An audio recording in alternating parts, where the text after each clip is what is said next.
Today we will learn about acceleration. First, let's look at our essential question. How can we describe changes in motion? Let's consider a couple of vocabulary words first.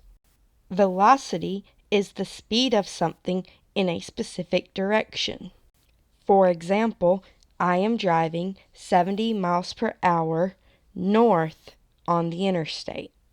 Velocity is an example of a vector, or a measurement that tells us how much and in what direction. For example, weight or displacement. We call the how much the magnitude.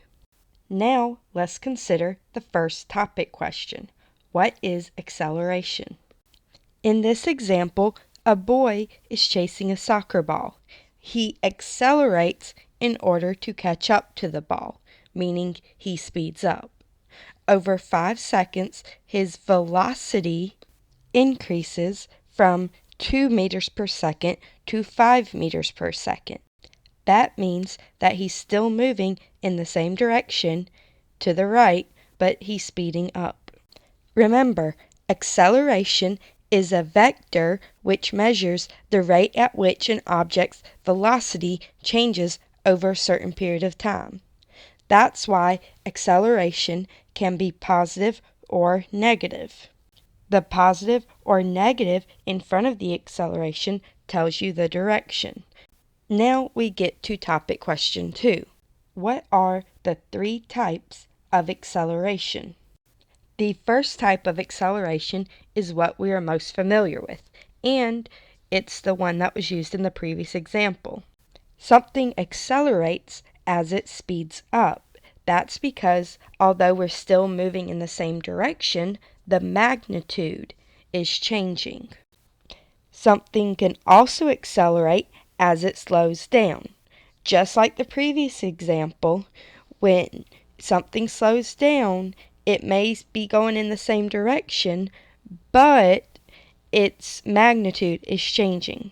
The third and final example of acceleration is something accelerates as it changes direction, even if the speed stays the same. This is because velocity depends not only on the magnitude or the speed, but also on the direction you are going. And if you change direction, you will change velocity. This is why when you go around a curve in a car, it feels like you're being pressed up against the side, because your acceleration is changing. Now, let's continue on and look at topic question number 3. What is the formula for average acceleration? Remember how we said velocity was found by taking the final position, subtracting the initial position, and then dividing by time? Well, acceleration can be found in a similar way, using velocity. Take the object's final velocity and subtract its initial velocity. Then divide by the time interval that has passed. In the case of this car, the car starts off going 60 miles per hour and ends going 100 miles per hour. So the final velocity, 100 miles per hour, minus the initial velocity, 60 miles per hour, will give us a difference of 40 miles per hour, which we then divide by 2 seconds to get a total acceleration of 20 miles per hour per second. This means that the car's velocity increases 20 miles per hour for each second that has passed. Now, let's consider topic question 4. What are the units for average acceleration? Remember how the units for velocity were distance over time? For example, meters per second, centimeters per second, kilometers per hour, and miles per hour? Well, acceleration is very similar. Average acceleration is the change in velocity over a unit of time. In the case of acceleration, the time is usually in seconds, so the units of acceleration could be any of the following. We could take a velocity in meters per second and give an acceleration in meters per second squared. We could start with a velocity in centimeters per second, resulting in an acceleration of centimeters per second squared. If we start with a velocity in kilometers per hour, then our acceleration becomes kilometers per hour per second. And lastly, if we start with a velocity in miles per hour, our acceleration would be miles per hour per second. Now, let's try looking at some examples. The cheetah is the fastest accelerating land animal on the planet. It accelerates from 0 miles per hour to 60 miles per hour in 3 seconds. Calculate the rate of acceleration.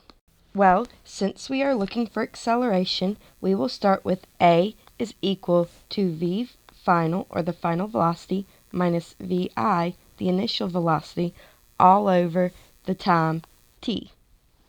In this case, our final velocity is 60 miles per hour, and our initial velocity is 0 miles per hour. And this acceleration occurs in a time of 3 seconds. So, when we subtract, we get the acceleration is equal to 60 miles per hour, because 60 minus 0 is 60, divided by 3 seconds. So our total acceleration when we divide 60 by 3 is 20 miles per hour per second. Now let's look at the next example. The sailfish accelerates super fast as it jumps out of the ocean.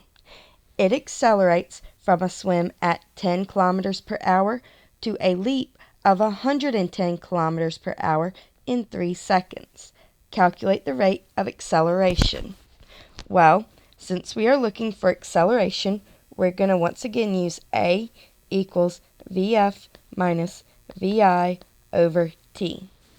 In this case, the final velocity is 110 kilometers per hour, and the initial velocity is 10 kilometers per hour. The time it takes to accelerate was 3 seconds. This means that the change in velocity was 100 kilometers per hour, and we get this by subtracting 110 minus 10. Once again, our time is 3 seconds. So, 100 kilometers per hour divided by 3 seconds gives us 33.3 kilometers per hour per second. And yes, this would technically be 0.3 continuing, but it is okay to round. For the final example, the peregrine falcon is the world's fastest animal. This is because it is assisted by gravity when it dives. It accelerates from flight at 20 miles per hour to a dive at 240 miles per hour in 5 seconds. Calculate the rate of acceleration. Once again, acceleration is equal to the final velocity minus the initial velocity all over the time. In this case, our final velocity is 240 miles per hour, and our initial velocity is 20 miles per hour. This acceleration occurs in 5 seconds. When we subtract, we get 240 minus 20 is 220 miles per hour. Now we need to divide by 5 seconds to get a total of 44 miles per hour per second. Next, we will look at topic question number 5. What is deceleration? Well, deceleration is the term for when the object is slowing down over time. In this example, the car decelerates quickly to avoid driving off the cliff. Basically, you can think of deceleration as acceleration in the negative direction. Next, we will look at topic question number 6. What does it mean to have zero acceleration? Well, remember how acceleration is the rate of change of velocity over time? So having zero acceleration means that the change in velocity is zero, or neither the speed nor direction is changing. Let's look at this example. This satellite or UFO is traveling at the same speed and in the same direction in all the pictures. Therefore, its velocity is constant. That means that it has zero acceleration. You should keep in mind that zero acceleration does not mean that the object is not moving. It simply means that the velocity stays the same. Keep in mind that if an object is traveling at the same speed but changing directions, it is still accelerating. Now, let's try some practice questions. Please do the sum it up on your own.